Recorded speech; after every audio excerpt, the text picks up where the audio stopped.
to Joline Knits a Lot. This is my show about knitting and crafting and all the things that I get up to here in Edmonton, Alberta, Canada. How are you? Happy New Year and welcome to 2023. I hope the last couple of I hope the last couple of weeks have been kind and gentle to you. I hope that you've had some time to look after yourselves in what can be a very busy time of year. And I'm so happy to have you joining me to start this new year off. New Year's are always like a blank slate to me where we can choose what we want to do with our crafting, with our lives, with all the things. And so I think this is a great time to talk about some New Year's knitting plans that I have, very loose knitting plans for the next couple of months and for sort of on into the rest of the year. I have some finished objects to share with you and some knitting plans also to share with you. So grab a cup of something cozy and settle in with your craft of choice and let's get started. So before Christmas, you may remember I was knitting some Advent socks and I finished both of them. I don't really super subscribe to the Advent knitting one stripe a day. I like it in theory, but my problem is that when are you going to knit, like if you want to wear your Advent socks on Christmas, then when do you knit the heel and the toe and the cuff? Like it doesn't really work out for me. So what I do is I start a pair of socks and I knit a couple of stripes every day and squeeze in. Some days I knit a little more, some days I knit a little less, and I squeeze in the toes and the heels so that I have a pair of socks to wear on Christmas. And this year I had Christmas socks and Boxing Day socks. My Christmas socks were the 24 stripe Advent skein from the Cozy Knitter. These socks, I got a skein of the Cozy Knitter's 24 stripe and I shared with a friend. And if you don't know, if you've never used her yarn, the Cozy Knitter Advent yarn comes in two skeins together. So you could knit, wind one up for each sock and knit a stripe on each sock a day. What I did this year was shared with a friend. So my friend got one of the mini skeins and I got the other skein. And each of those skeins had 48 stripes. So two sets of the 24 stripes, enough to make two socks with 24 stripes each. So this is my pair of socks from the Cozy Knitter. I started up here and I believe she tells you where to start. There's like a little sticker that says start here. So I did. I do cuff down. So I just knit a big tube and then I stuck in some plain old toes and some afterthought heels. I used West Yorkshire spinners in the milk bottle colorway, which is fast becoming a favorite, for the heels, cuffs, and toes. And that's what they look like. I look like I doubled up a stitch right there. Maybe I didn't. I think it's the dye job. Let's go this way. These were a very delightful knit. I find that I wear my Cozy Knitter Advent socks from previous years all throughout the year, partly because they're just so colorful. I mean, they do often have a lot of red. Sometimes they can be heavy on the green also, but I just find that they're so colorful that I just wear them all the time. So that's one pair done. And then I also got the Wool Barons Tropical Staycation Advent sock yarn. And this again was 24 stripes. I got the 50 gram tube and I found that hers had a little bit extra, like it had a little bit more than for the 48 stripes. So I had a little tiny ball left over, but that's okay. This is what my socks look like. I don't know why I have little ends sticking out. Here we go. So it was Tropical Staycation, and the way she described it on Instagram as we were knitting them was this is like a sunset into a margarita, and then playing by the beach and the water, and then a margarita. And then like some of the tropical colors and flowers and outfits that you might see, and then a margarita, and then a beautiful sunset, and then a margarita. So, sangria? Sangria. So I think she likes her sangria quite a bit, which is fun. And these socks, again, super fun, super colorful, very easy to wear all year. I chose some Polka Dot Creek sock yarn in the strawberry colorway for my heels, cuffs, and toes, which makes them slightly more festive. maybe. But they're fun, and I'll be wearing those too. So those were my Advent socks that I was knitting on. And by the time I got to Christmas, having knit a lot of Christmas gifts, and sort of done a lot of knitting throughout the year, I was sort of craving a change. And this year for Christmas, a friend of mine gave me an embroidery kit. This kit is by a local to me maker. She's from Edmonton, and she was selling her wares at the Royal Bison Craft Show, where my friend picked up this lovely kit. Her name is Nabeela Rumi, and I'll stick her name here, and I'll also link her in the show notes below if you're interested in some of her embroidery. So this is the kit that my friend got me. It's a beautiful lady with a market bag. And this was a lot of fun because I had to stretch my embroidery skills a bit.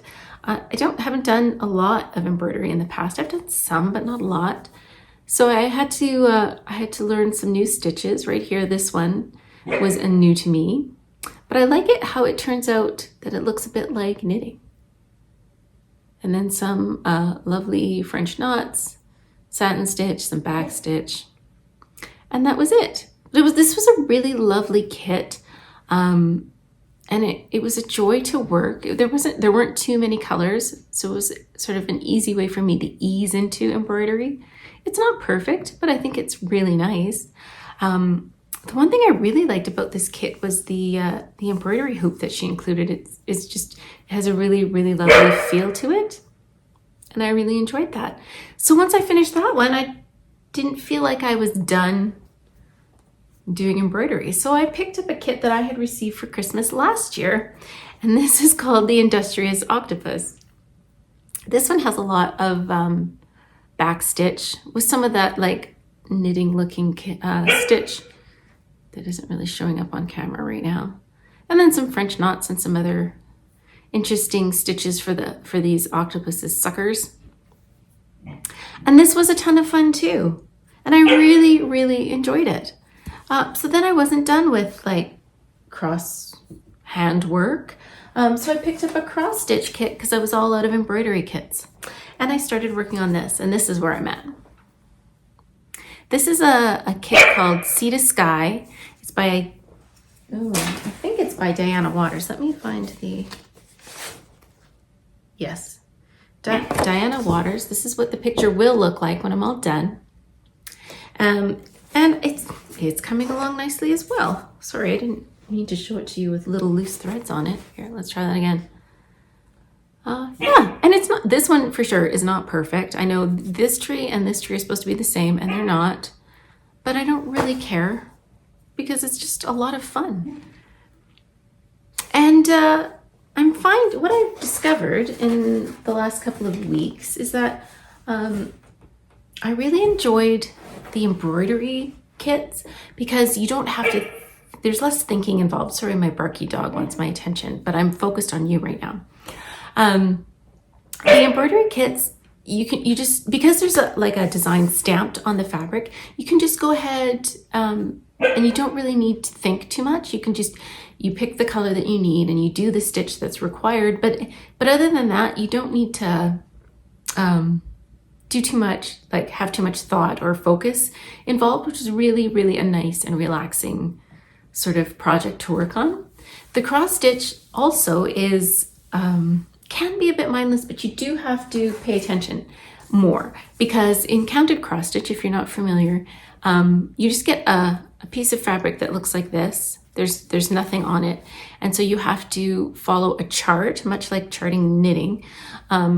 And that tells you where to put your little stitches and in what color, which is great, but it does require a little bit more focus. Sorry.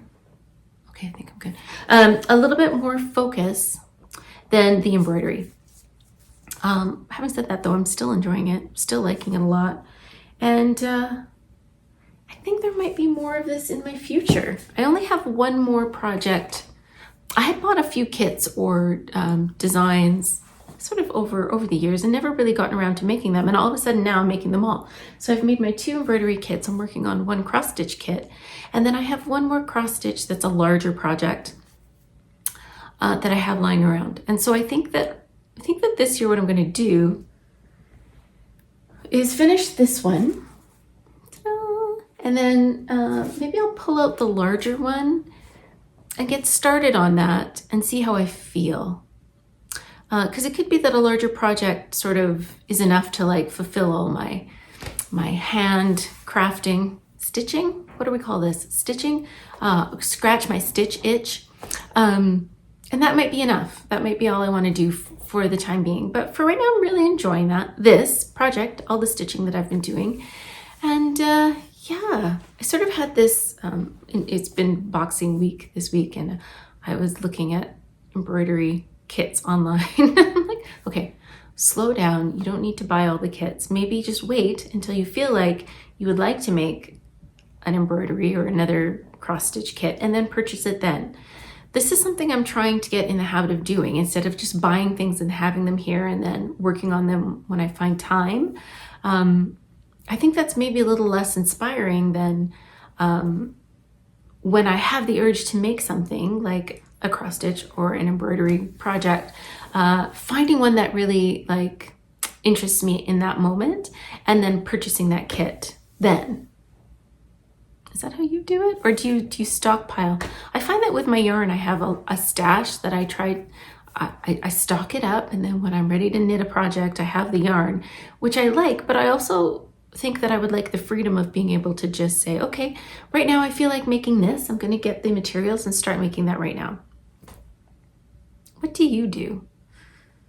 It's interesting. A lot of podcasters right now are sort of, as they move into the new year, thinking about, I guess, this question, like, how do you like to keep a stash and have your yarn on hand and keep what inspires you? Or do you like to have sort of minimal yarn or materials on hand and then just buy the things that you want to make as you were inspired to make them or have time to make them? I'm not sure where I fall in this camp. I'm going to try it out with the embroidery and see how I feel. I'm going to try just waiting until the inspiration strikes and then working on that then. Does that make sense? We'll see how it goes. Anyway, in the meantime, I'm making some mountains and some trees, and it's been very relaxing. I have one knitting project that I have been working on because there's always something to sit and watch. And this last week, there's been a soccer tournament that my younger daughter participated in. They did really well, but I had some soccer games to watch over the last couple of days, and I always like to bring my knitting. And so I started the Sophie shawl after knitting what seemed like a million Sophie scarves for Christmas. It was only 5. And you know what? I would make some more. I love that pattern. Anyway, I enjoyed it so much, I thought I wanted to make the bigger one. And so I grabbed those 2 skeins of Targhee DK that I had purchased at the Edmonton Fiber Frolic. This is yarn from Longway Homestead, who I have a very soft spot in my heart for her and her yarn. And I've started making this Sophie shawl. And I got to the midpoint, which is right about, where is it? Haha, right about here. So this is one half. And then I've started decreasing away. So now I'm on the other half. And the great thing about this pattern is it's quite mindless. It's a beautiful finished object. I think that this garter stitch really brings out some of the beauty of this rather rustic, you can see some grass right there, rustic but soft and bouncy yarn. I'm a big fan of Targhee, and I'm a big fan of Rambouillet, and I think they both sort of have that squish factor when spun woolen, which this is. Let me show you what the yarn looks like in the ball. So again, you can see the rustic bits, and those little bits of grass don't bother me at all. It's a very lofty spin. You can see in some areas it's a bit thicker and thinner, but I think that just gives the texture of the garter stitch a bit more interest. And I'm really loving it. And that is all I have on my needles at the moment. But I have, as I said, I have plans. And I have sweater plans, and I have sort of a yearly plan, and I have some smaller project plans. So where do we start? Let's start with these mystery bags right behind me. I got this idea from another YouTuber to set aside some yarn for maybe a skein of yarn that you're interested every month of the year, to open up in a bag and to work with. And I thought this was a great idea. I took it a little bit further, and I used my circular sock machines. I have two now. I have a 76 stitch one, which makes a sock tube size that seems to fit my husband and a lot of the men in my life quite nicely. It's sort of a generic man size, seems to be, sock. And then I also have a 64 stitch circular sock machine. Both of these were printed by my husband on our 3D printers. And I do have a video for you in the new year about how I made my 3D sock machines. So if you're interested, stay tuned, because that's coming out in January. So I have two, and I'm very, very fortunate. I have 5 tubes lying around, as you do, from my 76 stitch machine that I had cranked maybe in the summer. I don't even remember. I was on a sock cranking kick, and I had cranked all these tubes, and they were just lying around, which is fine. I was going to get to them eventually. But then I had this idea that I would crank a sock tube for every month of the year.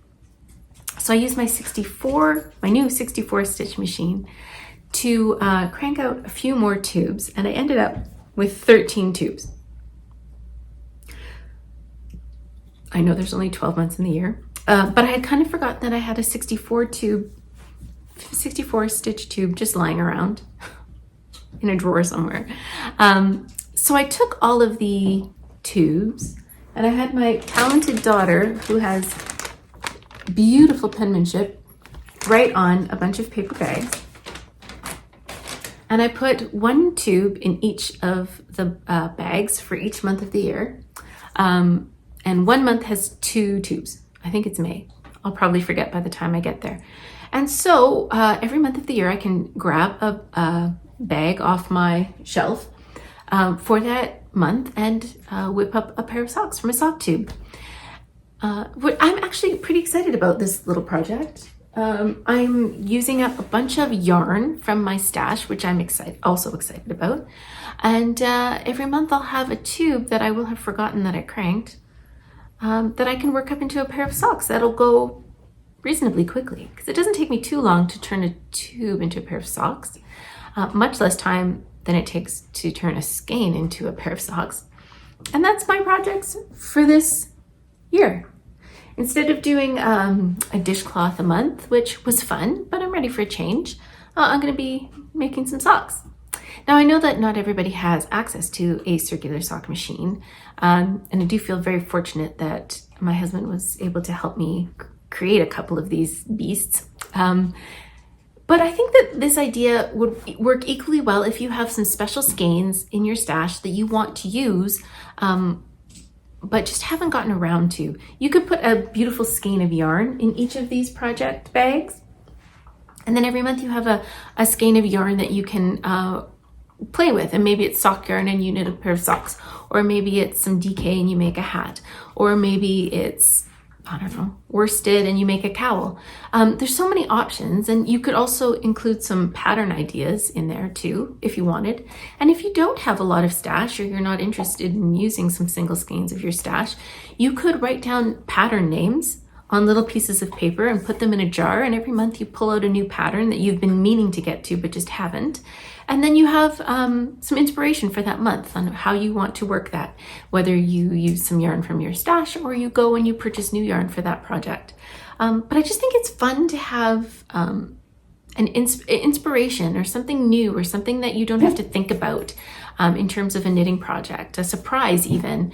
And that's sort of what I'm looking for in this little yearly project of knitting up some sock tubes. I did think about doing a second sort of, not in a second, but like adding a skein of yarn from my stash as well as the sock tube, then I thought that was a lot of pressure on myself. And I don't want this to be work. I don't want it to be pressure. I just want to enjoy my knitting, but also have the fun of knitting up some sock tubes one a month. And then by the end of the year, I'm gonna have 13 pairs of socks, which is, let's be honest, quite a few pairs of socks that I can either give away or wear or use for Christmas gifts. So yeah, that's my 2023 year of sock tubes. Maybe you'd like to join me in something similar, just in knitting something every month. And maybe it's a skein from your stash, or maybe it's a pattern, but every month I will be knitting some sock tubes. And I will be putting out a new video about making your own circular sock machine in the new year. So that maybe that's your project, because believe me, it's a bit of a project, but it's totally worth it. So besides my sock tubes, I do have some tentative plans for the new year and my knitting. I got a beautiful skein of yarn for Christmas from a friend. This was a friend who was in Europe earlier in 2022, and she brought me a skein of yarn back from Switzerland. Yes, Switzerland. This is called, I'm not even going to pretend to I'm not going to pretend to pronounce it, but this I believe is silk and wool if you translate it. Anyway, this beautiful yarn is a blend of baby alpaca, merino, and cotton. And I'm looking forward to knitting this up. I believe it is a fingering weight-ish yarn. But my plan for this yarn is to make a Musselburgh hat. Now I know a lot of, or Musselburgh, depending on how you pronounce. This is a pattern by Isolde Teague. I'll pop a picture right here. Isolde Teague came up with these brilliant patterns, and they are top-down hats where you don't really have to know the gauge of your yarn. You just start knitting, and once you've completed a certain amount of knitting, you measure your gauge from there, and then she tells you what to do after that. It's brilliant. The Musselburgh hat can be knit with a whole skein of yarn from top to bottom, because it is, you knit the top of the hat, and then you knit a really long body, and then you knit another top of the hat. And then the two ends are smushed together so that it's like a double thickness hat. And then you can also fold the brim so that it's really warm around your ears. And I think that this yarn would make a beautiful Musselburgh hat. And I can use every bit of the yarn. So that is my plan for some beautiful mindless knitting in the new year. And I will be probably winding this yarn and casting it on in the next couple of weeks. So that is one thing I have planned. I'd also like to finally knit a pair of mittens. I've had yarn to make mittens for quite some time. I just keep forgetting that I have it. And I think I'd like to make these mittens. This is a pair of mittens by Skein Deer Knits, who has all of the colorwork mitten patterns that you might want. I'm going to use some Rama Fennel yarn, which I've heard amazing things about, but still haven't had the opportunity to try. So it's sort of trying out new yarn in the new year with this yarn and the Rama. And then I have a couple of sweater patterns that I want to get working on sort of in the first few months of the year. The first is Wander. This is oh, look at how beautiful that sweater is. I picked up this pattern at Knit City in Vancouver, and it is by Tin Can Knits, the amazing Tin Can Knits. So here's a child's version of this sweater. And here is a lovely lady wearing the same one. And I just think that this will feel a lot like a cozy sweatshirt that I can wear in the winter and into the spring. I bought yarn for this sweater at Knit City. I just haven't gotten around to knitting it.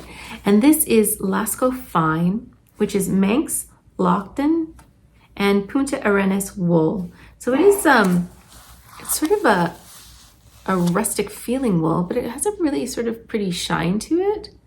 I think these must be very long stapled wools because of that beautiful shine, and I think it'll be really hard wearing. So I have maybe 4 skeins of this yarn, and I will be knitting up this sweater. as a cozy sweatshirt, kind of everyday kind of sweater. So that's my first project. My second project is a pattern that has been on my radar for a very, very long time. This is a pattern called the Marseille Sweater. It's by Petite Knits, and I love her aesthetic, her very simple lines of her patterns, as you can tell by the Sophie scarves that I have knit all over the place. And I purchased yarn for this sweater in a sale, a Canada Day sale of all things, back in July, because a somewhat local to me yarn store had the very yarn that this pattern calls for, and it was on sale. So I'm going to be using this yarn, which again is a new to me yarn. It's called Double Sunday. And this is a DK yarn. I have it's by Sandis Garn. So it is a Norwegian yarn. And this color, I believe, is called Almond. Nope, it's called Whipped Cream, I lied. And then this one is called Sailor. Okay, it didn't even fill it out. It's called Sailor in the something. Sailor in the Dark, maybe? Look, they ran out of room. Anyway, it's a beautiful navy color. And this also, Double Sunday by Sandis Garn. And so these two, I believe superwash, non-superwash, even better. This is 100% merino wool produced in Norway by Sandis Garn, and it is non-superwash. So I'm going to make that beautiful horizontal stripe sweater, which me and horizontal stripes, I just love them. And I'll use these two yarns. And so I'm super excited for this pattern to be done, hopefully by spring, because I think that will be a really great sort of springtime sweater. And that is my knitting plans for the new year. Nothing crazy, nothing completely wacky, but all things that I think will be super wearable, super useful, with a little bit of an element of surprise and fun, and a little venture into stitching, as long as the stitch itch is here. And those are my plans for the new year. Nothing crazy, but I'm looking forward to starting some new projects, using some new yarns, some new to me yarns, and playing a little bit with my craft and enjoying it as much as I can, because isn't that what crafting is for? And that's all I have to share with you. I'm going to leave you with some pictures of the season before I go and discuss proper deportment with my young corgi who thinks it's okay to bark while I'm podcasting. So rude. I'll leave you some pictures of winter here in Edmonton, and of my dad in his newly finished sweater that I'm so happy with. It turned out amazing, and you will see pictures at the end. But he looks perfect in it, and I think that it fits him really, really well. So I'm delighted. Thanks for joining me again, and thanks for joining me on a new venture of this new year. I hope that you find some things to get excited about in terms of your crafting for the new year. Maybe you'll join me in a monthly knit along. And if you do, please let me know in the comments below. I'd love to know what you're doing. And if you're not, and if you just want to join me for some lovely crafting chat, you're certainly welcome to do that too. I'm so glad to have you here. So let's walk into 2023 with some plans to find joy in our craft and spend some time together. I hope in the next couple of weeks you find time to do some things that you like to do. I know I plan on knitting a lot. I'll see you soon. Bye.